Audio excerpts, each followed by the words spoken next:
All right, welcome back. I'm working narcotics as a detective now, and I'm actually teaching how to do surveillance, and taught it for years.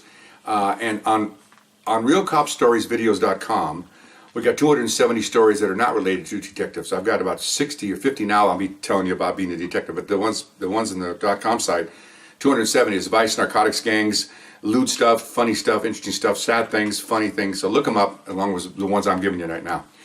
So part of being a surveillance person, you have to be able to follow people without being seen or not being identified as officers. And it's very delicate work. It's not that easy. You see a TV where the officers sit across the street and the guy comes out and looks up and down the street and drives off. That ain't going to work ever. No way. You have to do all kinds of stuff. You have to sit in driveways. You have to duck down in your car. All kinds of stuff. So I'm going to give you a couple of really small indicators of what happened when I used to give these classes. And I used to give like an hour and a half of classroom discussing stuff and everything else. And then we'd go out and I'd have a video guy behind me with the police radio, and I drive the car. They call me a rabbit, and they would follow me, and I tape, and we could get the tape of visual what they did, and also audio, and it's pretty good. And then we do it for about 30 minutes, then we go back and critique it for another 40 minutes, then we go back and do it again. Okay, so these are the kind of the highlights. Okay, so one of them where they're following me, I'm on a freeway. They're doing pretty good. You know, we have one guy watching me, the other guys are trying to hide in traffic, and then what happens after about a couple of miles, that guy will drop back, another car comes up. This is how it's done. You know, and we just do that, and then I'll go on the freeway for a while, and so they get to feel how that's done. A lot of these guys never done surveillance before, and then I'll get off and I'll hit some surface streets. Well, this one was pretty interesting. I'm just driving along, and I hear they're doing really well. Maybe 6 minutes of filming, 5 minutes, pretty good. Gets boring, so I said, well, I'll get off an off ramp. Okay, so I get off an off ramp, and I got a green light. Okay, so I'm trying not to lose them. So I go down the ramp. It's over north in the San Fernando Valley. I'll make a left under the overpass, and now I'm underneath the overpass, and I'm going to go back on the freeway. So I immediately get on the left turn lane, and I have a red light, and for the arrows to go make a left turn, and the lane's got green lights. Remember now, they have my license plate. They followed me for about 7 minutes already. They saw the car when we first started this. They know exactly what to look for. So I hear him on the radio. Okay, he made the turn.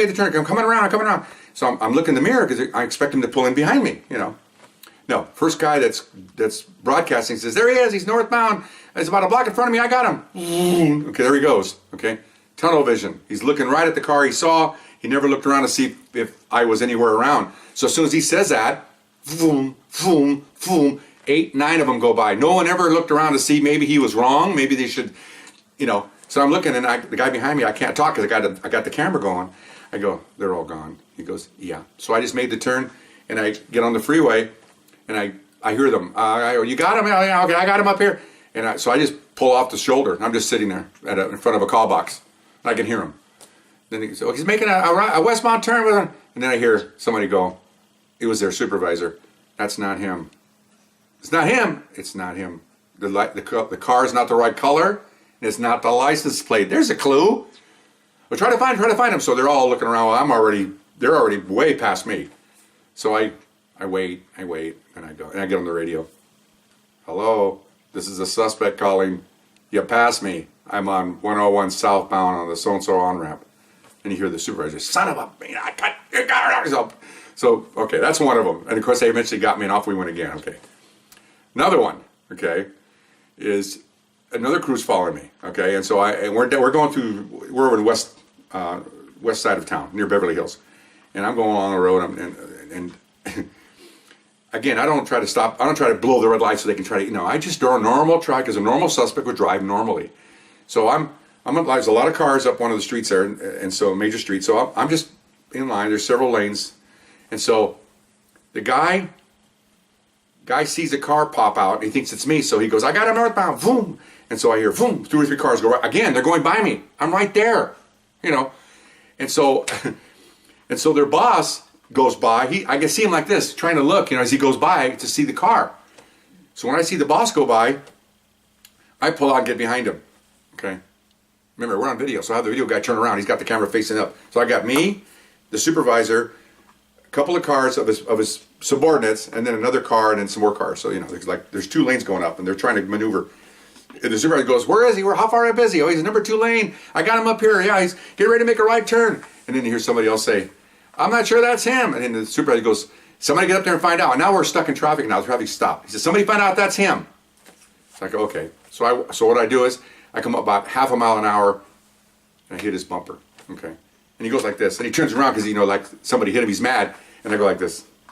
He's waving at me, he's looking at me, and I got the camera right over my shoulder. He goes, hey guys, he's behind me, he just tapped my bumper. Who called that car? And then it got real quiet, nobody wants to say anything. Somebody else times the other guy off. I said, okay, this is a crook, let's all meet over here, we'll try it again. And then their supervisor going, son of a bitch. Because, you know, they want their guys to do well, and on video, doesn't look good. You know, and it's okay, fine. And the last one is, because I don't want to lament a lot of these, is we were in an office, and I gave my class, and I said, okay, now, we had a parking lot, all the cars are lined up in the parking lot behind the building. And I said, everybody came out after the class, okay, here's my car. So they're all standing around my car. Ooh, ah, okay, fine. License plates go down, okay. I'm going to come out of that parking lot. I tell them, I'm going to come out of this parking lot, and then I could either go left or right. So you need to be set up on me. I'm going to come out right here, this driveway, right here. Okay, in 5 minutes, I'm moving out. So they all scatter. I can hear them on the radio. Okay, I'm over here, I'm north, I'm west. They're getting all set up. Okay, fine. So my videographer, you ready? Okay, I'm ready. All right. Now, incidentally, my videographer, as a lady detective, turns out now she's giving these classes all over the country now. Okay, her and her partner, they're doing very well on this. So, here we go. I drive out, and usually you hear, here he comes, you know, he's coming out. I come out, I make a right turn, silence. Now, in surveillance, the kiss of death in surveillance is silence. That means nobody has me. Because the proper surveillance would be one or two guys broadcasting, seeing the car going south, then he's going west. It's a constant it's narration. You're giving a verbal picture because nobody can see of what I'm doing. Nothing. Half a block through the first stop sign. Nothing. I look at her. Block and a half. Nothing. Third block. Nothing. Fourth block. Nothing. I pull over and I just sit there. Nothing. Then I hear their supervisor go, call my name out, first name. Are you coming out? I'm 5 blocks south of you. And I hear him go, son of a, you know, who's south? I thought I had south. Now they're arguing over the radio. And I'm saying, that was another thing you don't do, is argue over the radio. So I go, can we try this again?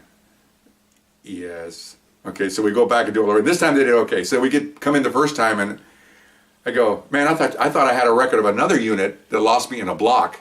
You guys lost me before I even came out. And they're all like, with their heads down. Remember, these are all A officers, you know.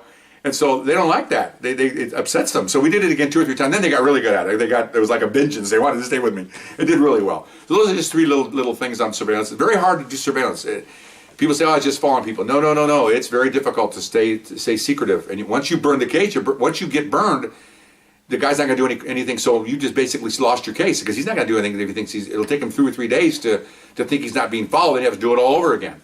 Anyway, so I hope you enjoyed that, and we'll see you next time. Bye-bye.